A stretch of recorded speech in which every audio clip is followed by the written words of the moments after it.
राधे राधे। आप सभी को नमस्ते, गुड मॉर्निंग। मैं नम्रता आप सभी का हार्दिक स्वागत करती हूँ अपने चैनल पे। आज हम एक बहुत ही महत्वपूर्ण टॉपिक देखेंगे व्याकरण का। कुछ स्वर और व्यंजन हैं, उनका वर्गीकरण है, जहाँ से प्रश्न बनता है कि कौन किस में आते हैं। और आप लोगों का कमेंट भी था कि मैम ईशत, स्पष्ट, ईसत, विवृत और समवृत, अर्धसमवृत ये सब थोड़ा एक जगह करा देंगी तो याद करने में आसान रहेगा। तो हमने सोचा कि एक जगह करा देते हैं। और ये ऐसा टॉपिक है जहाँ से आप देखिए हर साल प्रश्न बना है, एक साल भी स्किप नहीं किया जाता है ये। तो यदि आप इसको हल्के में ले रहे हैं, कुछ लोगों को लगता होगा बड़ा आसान है, ये तो सही कर लेंगे, वही लोग गलती करके भी आते हैं। तो ये कंफ्यूज कर देता है आपको पेपर में। यदि आप अच्छी तरह से इन्हें रिवीजन नहीं किए हैं, नहीं पढ़े हैं, तो आप पक्का गलती करके आ जाएंगे। ये ऐसा प्रश्न ही होता है, विकल्प में उलझ जाएंगे आप। तो इसीलिए पेपर से पहले बहुत ज़रूरी है इसको पढ़ना। तो बिल्कुल वही चीज़ें हम पढ़ेंगे जो पेपर में आपका पूछा जाएगा। बिल्कुल थ्योरी वाइज हम नहीं पढ़ेंगे ज़्यादा, बस हम लोग फैक्ट पढ़ेंगे जो पेपर में आता है, जो पेपर में प्रश्न बनता है, केवल वही रहेगा इस वीडियो में। तो क्लास को लाइक कीजिए और अधिक से अधिक आप लोग इसे शेयर करें सभी के यहाँ, सभी ग्रुप्स में, ताकि सब लोग इसे देख सकें और सब लोग इसका लाभ ले सकें। तो क्लास पहले देखिए, उसके बाद क्लास कैसी लगेगी लास्ट में आप सभी हमें बताइएगा। तो सबसे पहले है स्वर वर्गीकरण। स्वर वर्गीकरण में देखेंगे तो स्वर वह ध्वनि है जिसके उच्चारण में हवा अबाध गति से मुख विवर से निकलती है। तो ये तो पता ही है आपको, ऐसे ही मैंने लिख लिया, थोड़ा सा शुरुआत है तो लिख लेते हैं। हाँ, कुछ विशेषताएं हैं, ये आपको ध्यान देना है, सबसे मोस्ट है ये। सभी स्वर का उच्चारण स्वतंत्र होता है, ये तो आसान है ही। सभी स्वर अक्षरिक होते हैं, ये भी ध्यान देना है। सभी स्वर अल्प प्राण होते हैं, ये भी ध्यान देना है। और सभी स्वर सघोष होते हैं, ये भी ध्यान देना है। तो 4 विशेषताएं हैं स्वरों की मेन। सभी स्वरों का उच्चारण स्वतंत्र होता है, सभी स्वर अक्षरिक होते हैं, और स्वर पूछता है सघोष है कि अघोष है, बड़े लोग कंफ्यूज हो जाते हैं। तो स से स्वर, स से सघोष। और स्वर क्या है? अल्प प्राण है, इसके उच्चारण में बहुत कम मात्रा लगती है, अ आ ई। ठीक, कम समय लगता है इसके उच्चारण में, तो इसीलिए अल्प प्राण है ये। अब मात्रा के आधार पे स्वरों का वर्गीकरण किया गया है। तो मात्रा के आधार पे 2 भागों में है, ह्रस्व स्वर और दीर्घ स्वर। हिंदी में 2 ही भाग है, ह्रस्व और दीर्घ। तो ह्रस्व स्वर में 4 आते हैं। पूछता है ह्रस्व स्वरों की संख्या कितनी है? 4 है। अ है, ई है, उ है, री है। फिर दीर्घ स्वर है, दीर्घ स्वरों की संख्या कितनी है? तो दीर्घ स्वर आपके जो अ ई उ री के अलावा बचे सब दीर्घ स्वर है। आ हो गया, ई हो गया, उ हो गया, ए हो गया, ऐ हो गया, औ हो गया, ओ हो गया, ओ औ, ये सब दीर्घ स्वर में आएंगे। तो दीर्घ स्वर में जो 4 स्वर हैं ये संयुक्त स्वर कहलाते हैं। देखिए मैंने इसको यहाँ से अलग ब्रैकेट बनाया है। ए हो गए, ऐ हो गए, ओ हो गया, औ हो गया, तो ये संयुक्त स्वर हो गए। पूछता है संयुक्त स्वरों की संख्या कितनी है? तो 4 है, ए ऐ ओ औ।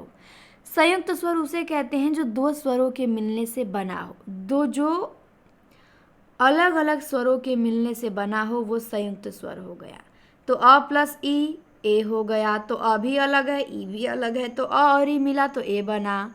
फिर अ प्लस ए मिलेगा तो ऐ बनेगा, अ प्लस उ मिलेगा तो ओ बनेगा। तो 2 अलग अलग स्वरों के मिलने से जो स्वर बनते हैं उसे हम संयुक्त स्वर कहते हैं। तो संयुक्त स्वरों की संख्या 4 है।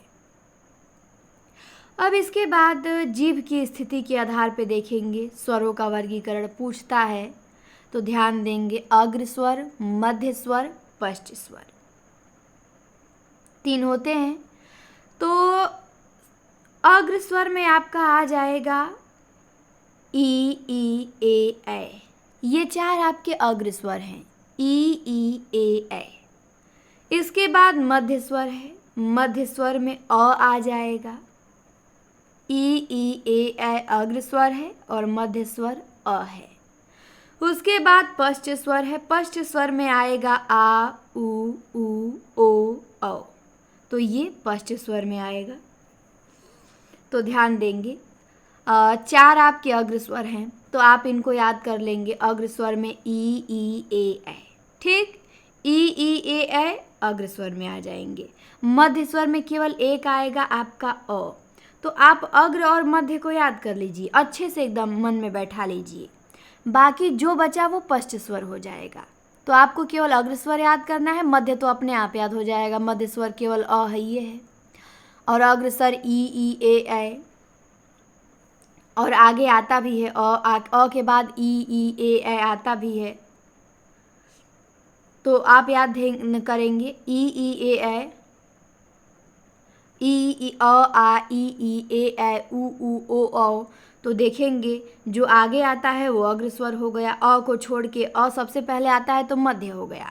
बाकी अ के बाद जो आते हैं वो अग्र हो गए, 4 स्वर। ठीक, तो ये दिमाग लगाएंगे। बाकी जो लास्ट में आते हैं वो पश्च स्वर हो गए। तो पश्च स्वर में आ उ ओ औ है। तो आप केवल अग्र और मध्य याद रखेंगे। मध्य में अ और अग्र में ई ए है। तो अब याद हो गया होगा आप लोगों को। बाकी जो बचा सब पश्च हो जाएगा। तो इसे आप लोग भी नोट करेंगे, मेरी तरह नोट करके, और इसे लिखेंगे अच्छी तरह से। कई बार पढ़ेंगे और भूल के भी यहाँ से प्रश्न गलती मत करिएगा। और क्लास देख लेंगे आप 2 बार, तो ऐसे ही आप गलती नहीं करेंगे। अब हम देखेंगे मुख्य विवर के आधार पर स्वरों का वर्गीकरण। तो मुख्य विवर के आधार पर भी स्वरों को 4 भागों में बांटा गया है। विवृत स्वर, संवृत स्वर, अर्धविवृत स्वर, अर्धसंवृत स्वर। मुख्य विवर के आधार पर स्वरों के 4 भाग हैं। तो एक है विवृत। विवृत में केवल एक आता है आ, तो ये याद करिएगा आप। विवृत स्वर केवल आ है, विवृत में केवल एक ही आता है। संवृत में याद रखेंगे ई उ री। संवृत में ई उ री आएगा।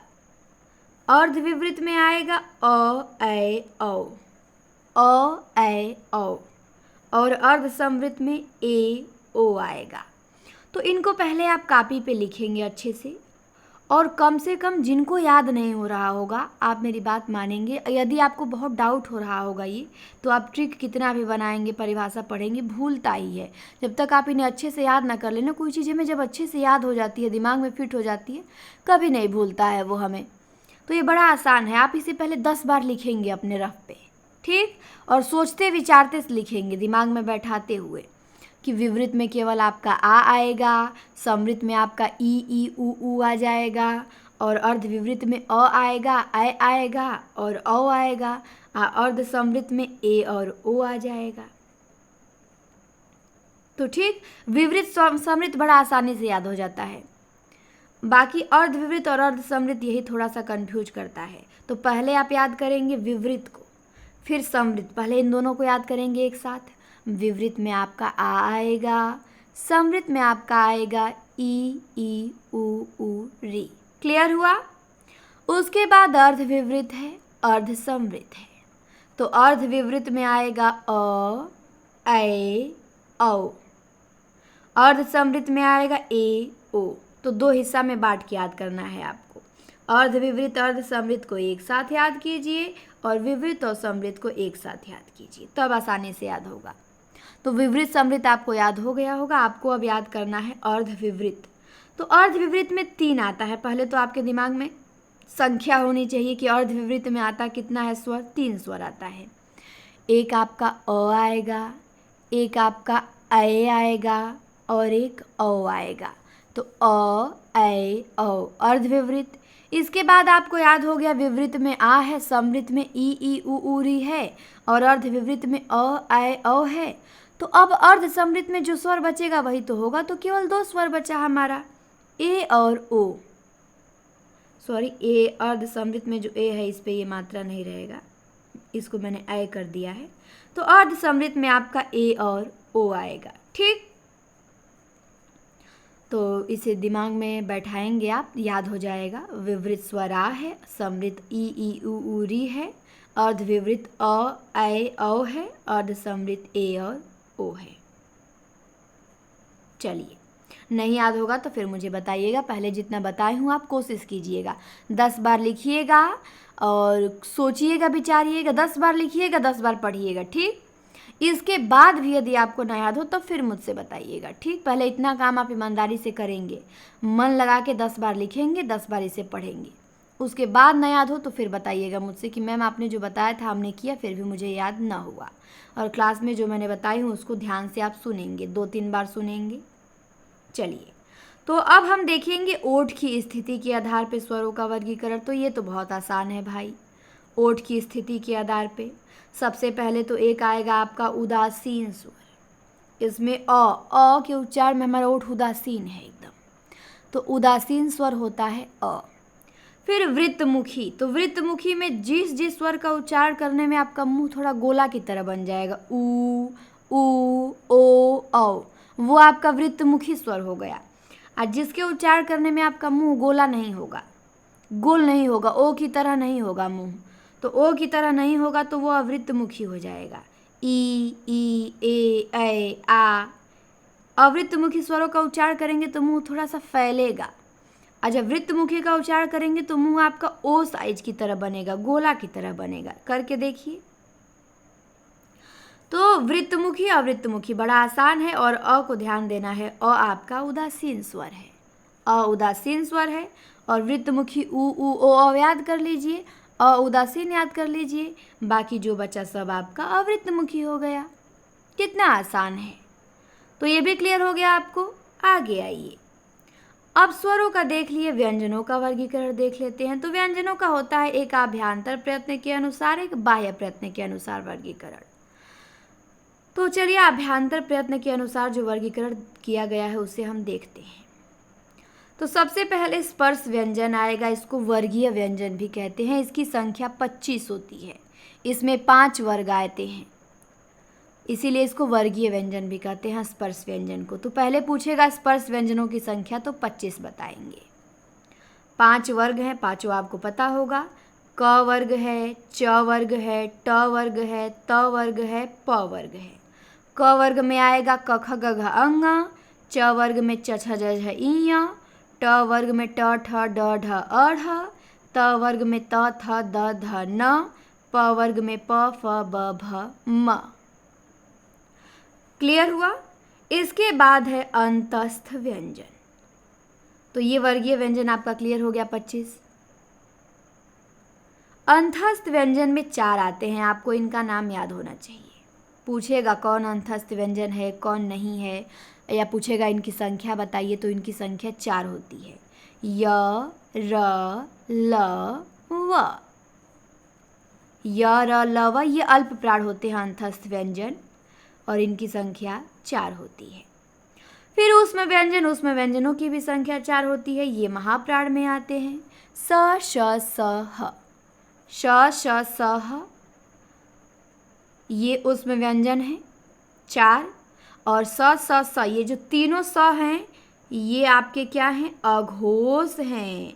और य र ल व ये पांचों ह भी आ जाएगा। जब सघोष की बात आएगी तो ह य र ल व के साथ चल जाएगा, लेकिन जब महाप्राण की बात आएगी तो ह तीनों स के साथ आ जाएगा। तो ये आपको समझना होगा। चलिए आगे देखते हैं। ये हो गया। इसके बाद तो उसमें व्यंजन 4, अंतस्थ व्यंजन 4। इसके बाद अर्ध स्वर है, अर्ध स्वर 2 है, य और व। तो पूछेगा अर्ध स्वर कितने होते हैं, 2 होते हैं। कौन कौन, तो य और व्य, य और व। फिर है पार्श्विक, पूछता है, प्रश्न बन चुका है, पार्श्विक व्यंजन बताइए।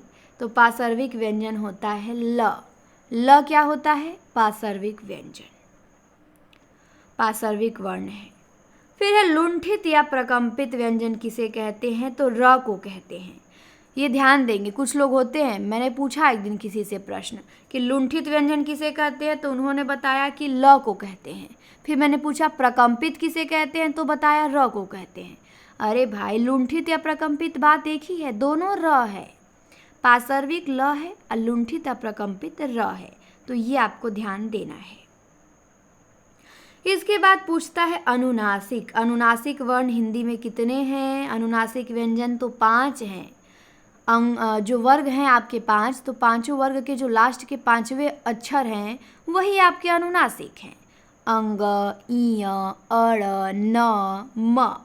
तो ये अभी हमने वर्ग देखा, तो इस वर्ग में जो लास्ट वाले व्यंजन हैं ये आपके क्या हैं? अनुनासिक हैं। क्लियर हुआ? तो अंग, ईय, अड़, नम अनुनासिक है। अनुनासिकों की संख्या 5 है। हाँ, फिर कमेंट आया था मेनका जी का कि ईसत अस्पष्ट और ईसत विवृत मैम बहुत कंफ्यूज करता है। तो देखिए, पहला तो कंफ्यूजन आप लोगों को कहाँ से हुआ होगा मैं ये बता देती हूँ। पहला तो हुआ होगा, कोई कुछ टीचर हैं, जैसे मतलब सर लोग जो पढ़ाते हैं, तो उन्हीं लोगों में कोई बता देता है ईसत स्पष्ट य र ल व को, कोई बता देता है स स ह को। ठीक, तो जिनके यहाँ पढ़ेंगी वो अलग अलग बताएंगे। लेकिन बुक में आप देखेंगी, कामता प्रसाद में ही मैंने देखा था बुक में, तो बुक में दिया है ईसत स्पष्ट स श स ह हैं और ईसत विवृत य र ल व हैं। तो कामता प्रसाद में ही शायद मैंने पढ़ा था, मेरे साथ भी ये हुआ था। फिर मैं बुक में इसे खोजने गई थी तो फिर मैंने पढ़ा था। तो आप इसे ही सर्वमान्य मानेंगे और इसको याद कैसे रखेंगे कि कौन ईसत स्पष्ट है, कौन ईसत विवृत है। तो ईसत स्पष्ट, अब देखिए अस्पष्ट में स आया है तो स हो गया, विवृत में व आया है तो य र ल व हो गया। दुनिया का सबसे आसान काम है इसे याद करना। अब इसी में कंफ्यूज हो गए थे आप। तो ईसत स्पष्ट श स स ह, अस्पष्ट से अस्पष्ट में स है तो स ह आएगा, अब विवृत में व है तो य र ल व आएगा। कितना आसान है। तो ईसत अस्पष्ट 4 है, ईसत विवृत भी हमारे 4 है। एकदम क्लियर है, बुक देख लीजिएगा। यदि विश्वास न होगा तो कहिएगा, मैं खोज के टेलीग्राम पे इसका फोटो भी डाल दूंगी। ओके, चलिए अब है दंतोष्ठ व्यंजन किसे कहते हैं। तो दंतोष्ठ व्यंजन आपका एक है जिसका उच्चारण दांत और ओठों के मिलने से होता है। व बोलेंगे तो आपका जो दांत है, व ऊपर वाला दांत नीचे वाले ओठ में हल्का सा टच करता है। तो दांत और ओठ के मिलने से जिस व्यंजन का उच्चारित होता है वो दंतोष्ठ होता है। तो दंतोष्ठ व्यंजन व है आपका। फिर है वत्सर्य व्यंजन कितने हैं हिंदी में। तो वत्सर्य व्यंजन आपके 4 हैं, इसे भी ध्यान देना है। ये भी आपसे, ये जितना मैं बता रही हूँ ये सब पूछा गया है और पूछा जाएगा। इसे आप लोग एकदम रट लीजिएगा, समझिएगा, एकदम अमृत मिल रहा है, घोल के पी जाना है। प्रश्न मिल सकते हैं किसी भी परीक्षा में देखने को।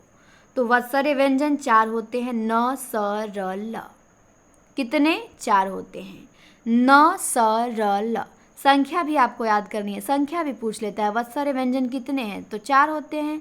कौन कौन? तो न स र ल। फिर संयुक्त व्यंजन कितने हैं। तो संयुक्त व्यंजन भी हमारे 4 हैं। संयुक्त व्यंजन 4 हैं। जो 2 व्यंजनों के मिलने से बने होते हैं उन्हें हम संयुक्त व्यंजन कहते हैं। अलग अलग 2 व्यंजनों के मिलने से बने होते हैं वो संयुक्त व्यंजन हैं।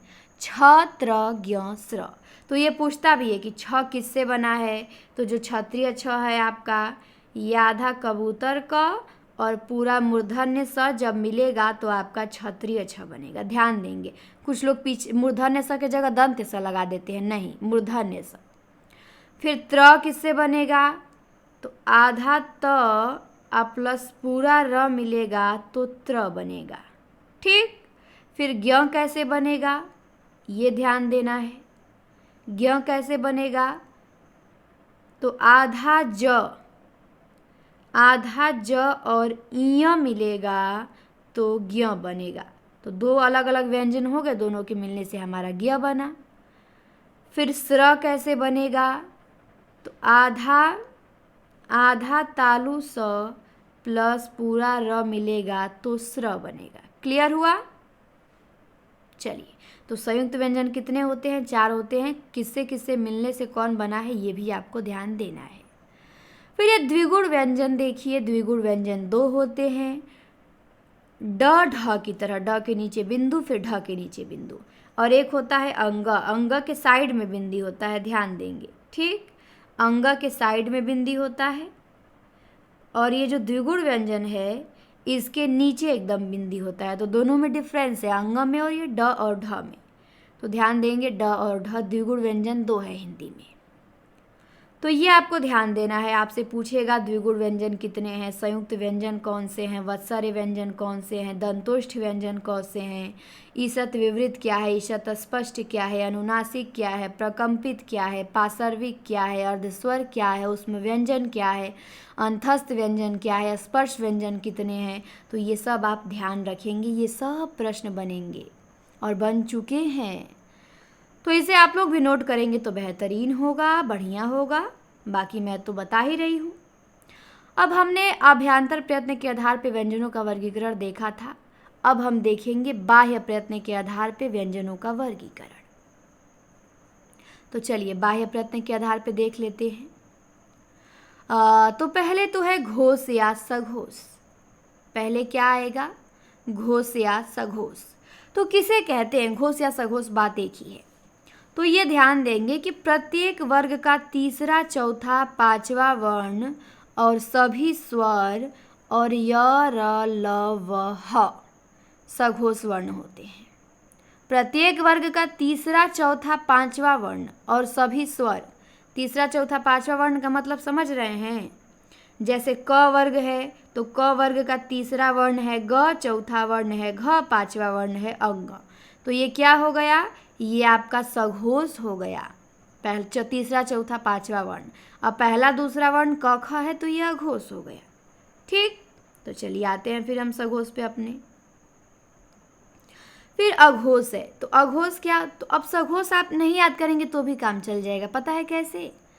आपको केवल इतना याद रखना है अघोष व्यंजन कौन कौन से हैं, क्योंकि इनकी संख्या बड़ी कम है और इनको याद कर लेंगे तो बाकी जो बच्चे सब सघोष में जाएंगे। तो आप बस अघोष को याद कीजिए। ठीक, सघोष को भूल जाइए, अघोष को केवल याद रखिए कि वर्ग का पहला, दूसरा व्यंजन और तीनों स, केवल यही अघोष हैं। बाकी इनके अलावा जो बचा सब सघोष हो गया। तो आप केवल अघोष को याद करिए। वर्ग का पहला, दूसरा व्यंजन और तीनों स, ये क्या है? आपका अघोष है। बस इतने ही अघोष हैं। इसके अलावा जितने भी व्यंजन हैं, चाहे स्वर हैं, चाहे य, र, ल, व, ह है, सब सघोष में आएगा। तो कितना आसान है अघोष सघोष, भूलने वाली चीज़ है ये कभी? बस थोड़ा सा दिमाग लगा के याद करना है, सब चीज़ें आसान हैं। तो अघोष सघोष मुझे नहीं लगता है कि अब आप गलती करेंगे आगे से। चलिए, तो अब थोड़ा सा इनके बारे में कुछ और चीज़ें हैं, जान लेते हैं। तो दिया है कि नाद की दृष्टि से जिन व्यंजन वर्णों के उच्चारण में स्वर तंत्रियाँ झंकृत होती हैं वे घोष, और जिनमें ऐसी झंकृति नहीं होती है वे अघोष कहलाते हैं। तो जिनमें झंकृति होती है स्वर तंत्रियाँ, परिभाषा भी पूछ सकता है, वो घोष है, और जिनमें झंकृत नहीं होती है वो अघोष है। लेकिन इससे भी इम्पॉर्टेंट चीज़ आपको ये ध्यान देना है कि जो घोष या सघोष वर्ण हैं इनमें केवल नाद का उपयोग होता है और अघोष वर्णों में केवल श्वास का। तो पूछेगा कि केवल श्वास का प्रयोग किस में होता है? तो अघोष में केवल नाद का प्रयोग, सघोष में। तो नाद सघोष में, श्वास अघोष में। ठीक, तो इसको कैसे याद रखेंगे कि नाद किस में होगा, श्वास किस में होगा? तो इसका भी ट्रिक मैं बता देती हूँ। नाद भी 2 अक्षर का है, घोष भी 2 अक्षर का है। सघोष भूल जाइए, घोष याद रखिए। नाद भी 2 अक्षर का, घोष भी 2 अक्षर का। श्वास 3 अक्षर का। अब श्वास तो वैसे 2.5 का है लेकिन 3 मानिए। श्वास भी 3 अक्षर का, घोष भी 3 अक्षर का। तो श्वास 3 अक्षर का तो केवल श्वास का प्रयोग सघोष में होगा। नाद 2 अक्षर का तो नाद का प्रयोग घोष में होगा। तो इसको भी अब आप कभी नहीं भूलेंगे। कैसे भूलेंगे? भूलेगा ही नहीं, दिमाग में बैठा लिए तो केवल नाद का प्रयोग घोष में और श्वास का प्रयोग अघोष में। अब अल्प प्राण महाप्राण को भी देख लेते हैं। ये भी बेचारा बहुत आसान है भाई, ये तो सबसे आसान है। अघोष सघोष तो थोड़ा सा आपको परेशान भी करेंगे, ये बिल्कुल परेशान नहीं करता है। तो देखिए अल्प प्राण किसे कहते हैं? तो प्रत्येक वर्ग का पहला, तीसरा, पांचवा वर्ण, य, र, ल, व और सभी स्वर, ये आपके अल्प प्राण हैं। तो प्रत्येक वर्ग का पहला, तीसरा, पांचवा वर्ण और अंतस्थ व्यंजन और सभी स्वर आपके क्या है? अल्प प्राण है। महाप्राण प्रत्येक वर्ग का दूसरा चौथा व्यंजन और स स स ह। तो महाप्राण में प्रत्येक वर्ग का दूसरा चौथा व्यंजन आएगा और ऊष्म व्यंजन आ जाएगा। और अल्प प्राण में प्रत्येक वर्ग का पहला तीसरा व्यंजन, तीसरा पांचवा व्यंजन और अंतस्थ व्यंजन और सभी स्वर। तो देखिए, अल्प प्राण अ से शुरू हुआ है तो अंतस्थ अल्प प्राण में जाएगा भाई। अंतस्थ भी अ से है और अल्प प्राण भी अ से है, तो आप भूल के भी महाप्राण में मत भेजिएगा। अ है तो अ वाले में न जाएगा, तो अंतस्थ अल्प प्राण में जाएगा। ठीक। और महाप्राण में आपका जाएगा ऊष्म व्यंजन। तो अब पता चल जाएगा कि अंतस्थ अल्प प्राण में जाएगा तो जो बचा महाप्राण में जाएगा, और जाएगा कहाँ वो। तो अब मुझे लग रहा है कि आपको याद हो गया होगा अल्प प्राण महाप्राण। आप लोग पास होते तो मैं पूछती आप लोगों से कि चलिए बताइए अल्प प्राण किसे कहेंगे, सॉरी अल्प प्राण में कौन कौन सा व्यंजन आएगा। फिर पूछती महाप्राण में क्या आएगा, फिर पूछती सघोष में कौन कौन सा आएगा, अघोष में कौन कौन सा आएगा। आप लोग बताते तो आप लोगों का और डाउट क्लियर होता थोड़ा। पर कोई बात नहीं, आप लोग यदि जितने मन से मैं पढ़ा रही हूँ उतने मन से बातों को सुनेंगे, पढ़ेंगे और अपने आँख बंद करके अपने आप से पूछेंगे, जवाब देंगे तो भी बहुत बेहतरीन तैयारी होगी।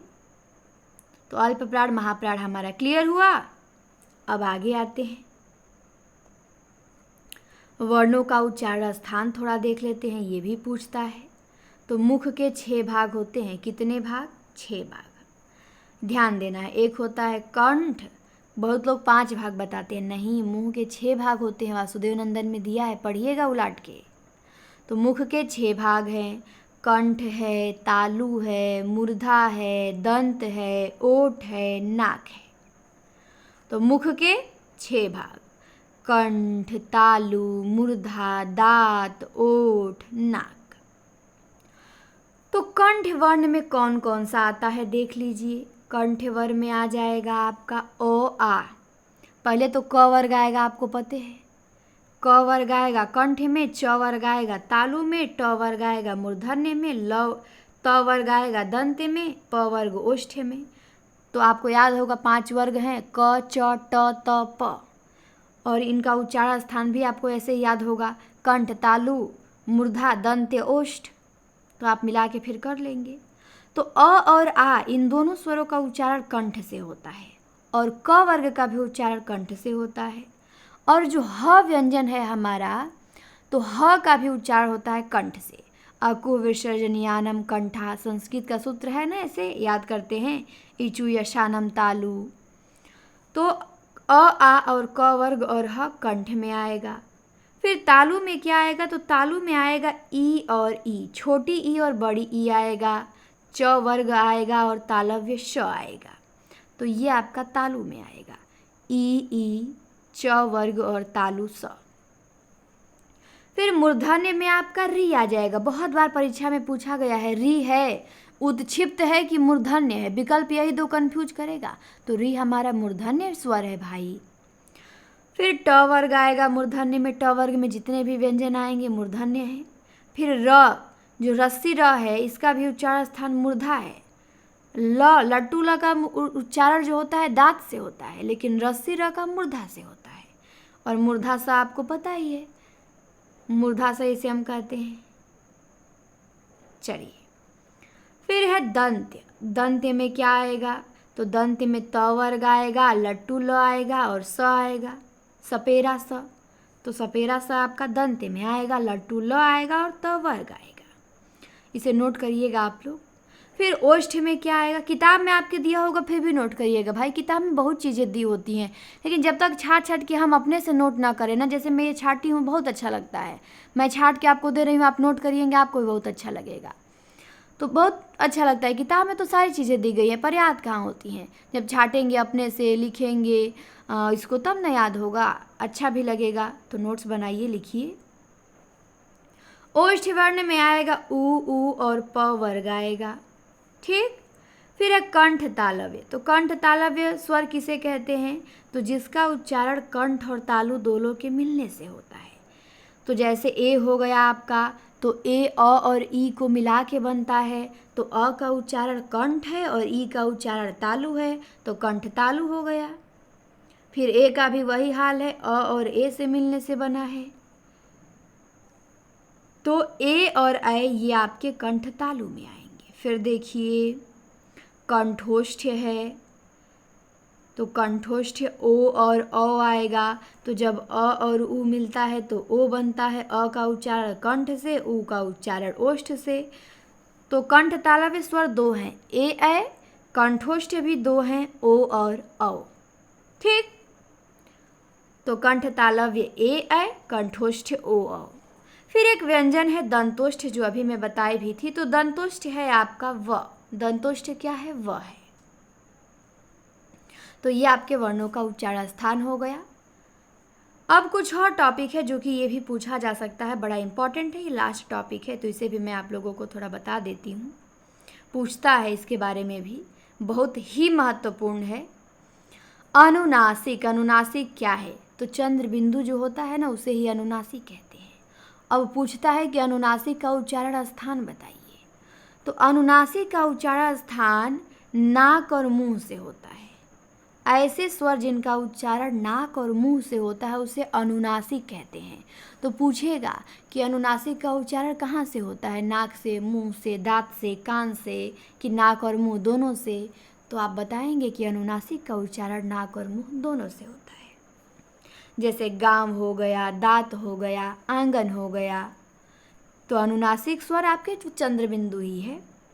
फिर अनुस्वार। अनुस्वार आपका अंग की मात्रा है। अनुस्वार ये स्वर के बाद आने वाला व्यंजन है। ये स्वर के बाद, अनुस्वार और विसर्ग स्वर के बाद आते हैं। अनुस्वार की ध्वनि नाक से निकलती है। अब देखेंगे, अनुनासिक नाक और मुंह दोनों से था, लेकिन अनुस्वार नाक से।